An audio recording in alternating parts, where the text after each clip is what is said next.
大家好，我是来自奇效实验室的范雪伦。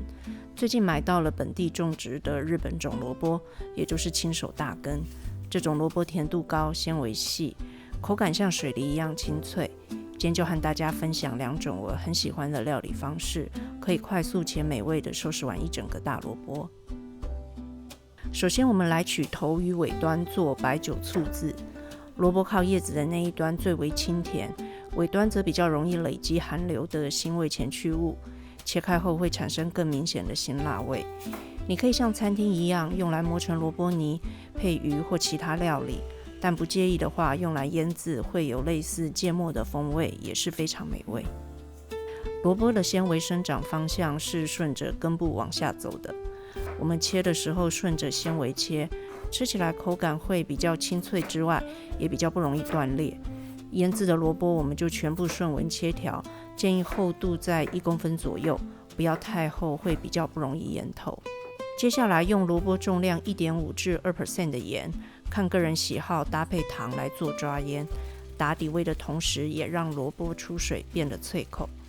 如果后续腌制的醋里头是没有任何甜味的话，我会喜欢加入 1% 左右的糖，这样可以让醋的味道变得柔和。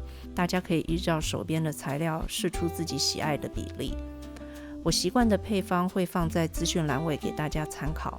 揉捏均匀后，放上萝卜重量2至3倍的重物，腌制至少40分钟。这次我腌制了1个半小时左右，萝卜出了大量的水分。抓腌出来的水未经发酵没什么风味，建议全部倒掉再来做腌制，味道才会干净。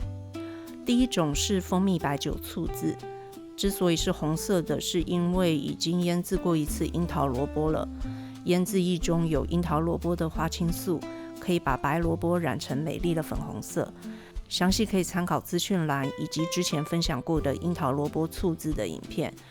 有用糖渍的版本就直接倒入白酒醋，高度只要是萝卜的1半就足够。完成后进冰箱冰至少1小时，隔夜的话会非常美味。这是完成时的样子，能吃到粉色腌萝卜的日子，都是让人感觉特别开心的好日子。接下来把萝卜的中段切成约3公分的厚度。这种日本萝卜因为风味比较清爽，煮起汤来风味会比较清淡，但反过来做成萝卜排，让它吸收充满鲜味的汤汁，会非常好吃。切片去皮完成后，在萝卜排的2面用刀切出网状的细纹，这会让萝卜更容易吸收，也更容易挂住酱汁。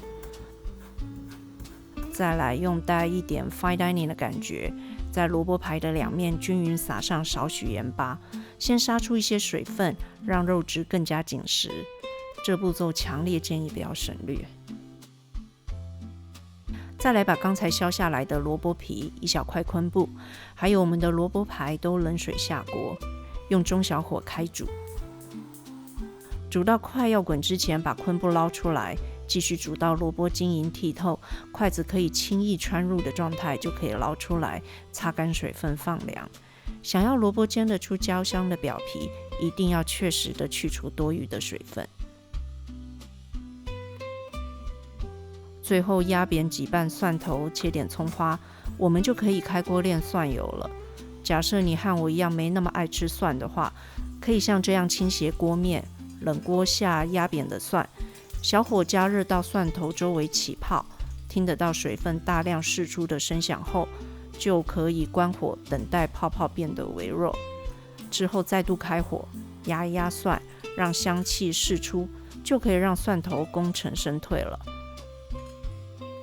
投入表面干爽的萝卜排，开中火，耐心的等一面上色之后再来翻面，中间可以稍微压一压，会更容易上色。另外，如果对火力控制没把握的话，多翻几次也没关系，萝卜没那么脆弱，不要烧焦比较重要。再来投入1小块奶油，奶油起泡后快速浇淋翻面，可以让香气和颜色变得更漂亮。再来投入1汤勺刚才煮萝卜的汤汁， 1.5大匙的日式香菇酱油，1大匙味淋，最后是1大匙的虾皮作为鲜味的来源。视情况来补上高汤，我们要从能没过萝卜底部的水量开始熬煮，火记得要开大一点，让水分快速蒸发，可以加速收汁的速度。这过程你会发现酱汁开始变得浓稠，并且产生光泽。煮到差不多像这样的状态之后，就可以快乐地准备起锅了。夹出来时就可以看到萝卜已经充分入味，淋上酱汁，撒点葱花，香气十足的萝卜排就完成了。希望晶莹剔透的日本萝卜也能成为你日常的美味来源。希望大家喜欢今天的内容，我是来自起笑实验室的范雪伦。希望你今天也吃得很好，我们下次见。